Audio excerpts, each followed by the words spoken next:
ఇది ఒక ఊరి కథ, ఒక కుటుంబం వ్యథ. అనగనగా ఒక పల్లె. ఆ పల్లెలో పచ్చని పైర్లు, చక్కటి ఇళ్లు, వాటిపై విషాద ఛాయలు. పైన కనిపిస్తున్న ఈ మబ్బులు వాన మబ్బులు కావు. ఈ నెల 25వ తారీఖు నుంచి ఈ ఊరి ప్రజలు కార్చిన కన్నీటి చుక్కలు ఆవిరై ఏర్పడిన అశ్రు మేఘాలు.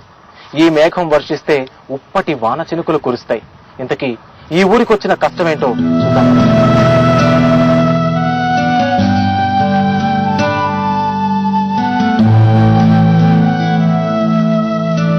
జూన్ 25న శ్రీనగర్ లోని ఉగ్రవాదుల దాడిలో మన రాష్ట్రానికి చెందిన ఒక సోల్జర్ మృత్యువాత పడ్డాడు. ఆ అమర జవాను సొంత ఊరైన మహబూబ్నగర్ జిల్లా వంగూరు మండలం కొండారెడ్డిపల్లిలో ఆయన ఇంటి వద్ద ప్రస్తుతం మనం చేరుకుంటున్నాం. వరదల్లో ఉత్తరాఖండ్ లో సహాయక చర్యల్లో సైన్యం రెస్క్యూ టీమ్ గా అక్కడ వారికి ఉపయోగపడుతోంది.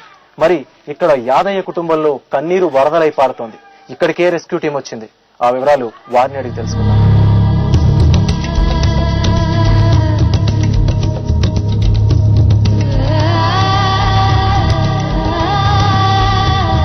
యాదయ్య కుటుంబంతో ప్రస్తుతం మనం ఉన్నాం. యాదయ్య మిగిల్చిన జ్ఞాపకాలేంటి, యాదయ్య పోయిన బాధ వారిని ఎలా వేధిస్తోంది, వారికి అందిన సాయం ఏంటి అనే వివరాలు తెలుసుకునే ప్రయత్నం చేద్దాం. యాదయ్య నాయనమ్మ మనతో పాటు ఉన్నారు. అమ్మా, నీ పేరేంటి? నా పేరు ముత్తమ్మ. ముత్తమ్మ. నువ్వేమవుతావు యాదయ్యకి? యాదయ్యకి నాయనమ్మవా?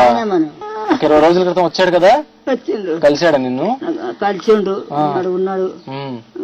మనవాడు చచ్చిపోతే దినాలు చేసిండు, అన్ని చేసి వతనని పోయిండు. మంచిగా చూసుకునేవాడు. మా నాయన మంచిగా చూసుకున్నాడు. అయ్యా అందరినీ మంచిగా చూసుకున్నాయ్యా.